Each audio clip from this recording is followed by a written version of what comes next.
This past week, a new focus for Occupy Wall Street, as the 99% message continues to reverberate through our political system, up to and including the President of the United States himself. The movement itself is branching out into new modes of direct action. On Tuesday, Occupy activists launched Occupy Our Homes. Demonstrators in more than 20 states set out to reclaim foreclosed houses and turn them over to homeless and other needy families. In New York, Occupy protesters took over a house in Brooklyn that had been foreclosed in 2008 by Countrywide, now Bank of America. Protesters turned the house over to Tasha Glasgow, who, together with her family, has been living in and out of homeless shelters for much of the past 10 years. Tasha will move into the house as soon as Occupy workers make it habitable. More than 1,000 protesters turned out to welcome Tasha's family to the neighborhood. Here is how it looked from inside the home. Mommy! What's that? Mommy, Dad! Everybody's here and they're looking for us. Oh, they are? Who's here? Everybody. Yeah, show me. Come, they're in this window. I want to see. You guys ready? Hey, Junior. You ready? So both of them are locked. Yeah. I want to officially welcome y'all out. Come on. All right, thank you. The father from that video is Alfredo Carrasquillo. He is a housing rights activist for Vocal New York, is currently homeless himself. Carrasquillo is risking arrest by moving his children and their mother into the home in East New York. The house is owned by Bank of America. And Alfredo, thank you so much for joining us this morning. A lot of white folks in East New York. How about that? Well, I think the first thing I want to talk to you about is just the circumstances under which you found yourself hooked up with Occupy Our Homes. I know Tasha has been in shelters, had a Section 8 voucher, which was cut due to austerity cuts in the city budget, if I'm not mistaken. Yes. And you've been working for Vocal New York for a year, but have been couch surfing. How did you find yourself connected to the Occupy Our Homes movement? Well, first off, I'm from a community of poverty. I'm from a community of color and directly affected by the issues that are being addressed right now.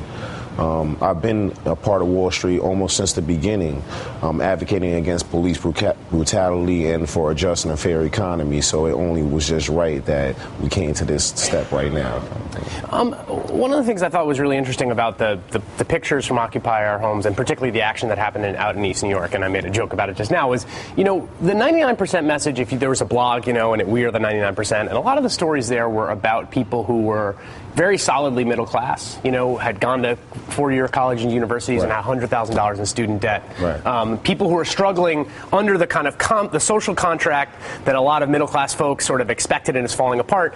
A neighborhood like East New York has extremely high poverty rates, has been facing some of these issues for much longer than necessarily the current economic crisis. Right. And did you see the movement kind of broadening insofar as you had the Occupy folks out in East New York addressing those issues directly? Definitely. And initially, in the beginning, a lot of people from communities of color didn't feel like their issues were being addressed in that movement at all.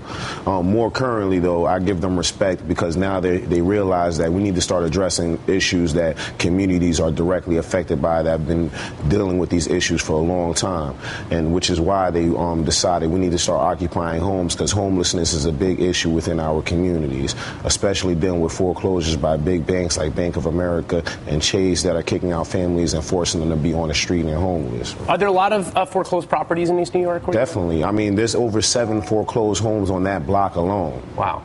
And I want you to respond to, I think, to play devil's advocate for a second, right? Folks may be watching at home or heard the stories say, this is America. If you want a home, you should save up and you should buy a home. And that home is owned by Bank of America. You have no right to be in it.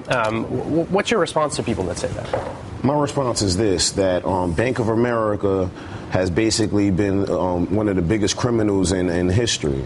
I mean, they've been basically foreclosing on homes, forcing families that are working hard to try and provide for their children and forcing them to be homeless and out on the street. There's more vacant homes than there are people on the street. Right is right, wrong is wrong at the end of the day. Ultimately, these homes need to be filled with families that need them. And that's all there is to it. There's always technicalities involved in it, but the fact of the matter is that if there's empty homes, they should be filled with families that need them, basically. And these homes, when you say there's 7 foreclosed properties on that block, I mean, they are just sitting there, right? They're just sitting there. No one's making use of them. The home 702 Vermont, I think, is where your family with Tasha and your child, right? Your 9-year-old child, have moved in.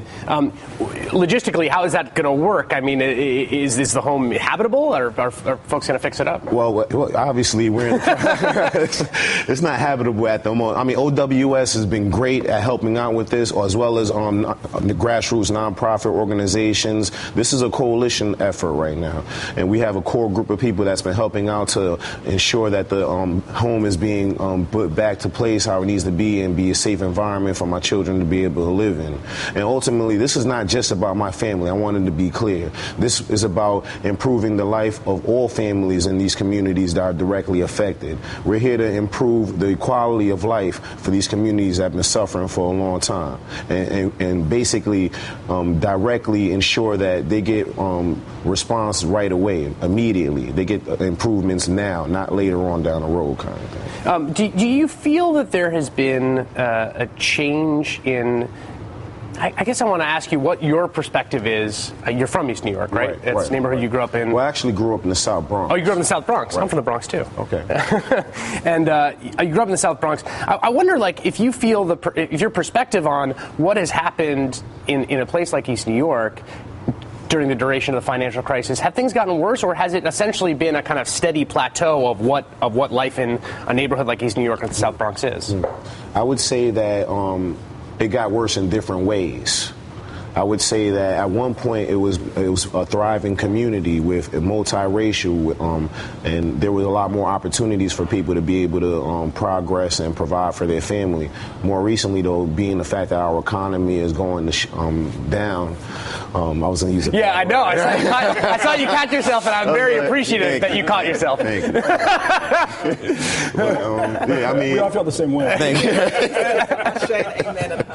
But we're on TV, so nice. You got there. Respect that. But I mean, honestly, yeah. I build relationships with people in that community. Like, I'm actually already been working with people in that community to discuss the issues that are going on, and everybody basically says the same thing, that this community has been getting worse and worse and worse. There's unemployment rates are up to 50% in communities of color right now.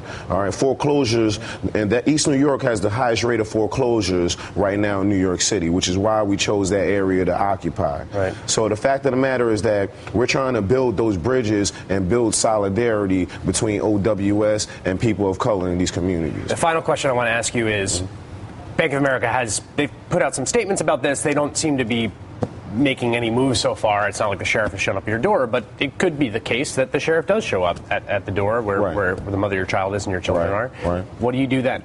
Well, we're already in that process of figuring that out, obviously, right? We all enter this situation knowing the consequences of what could possibly happen.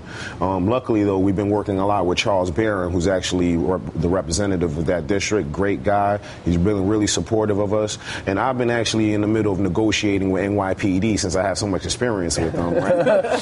So, and everything's been pretty smooth. This is a peaceful movement, you know? And ultimately, I just want to let it be known that if people like to find out more information, you can check out occupyourhomes.org, and you'll be able to get updated on everything that's going on. And just one more last statement, because everybody's probably wondering, what's the next steps for this, right? Because obviously this is just the beginning.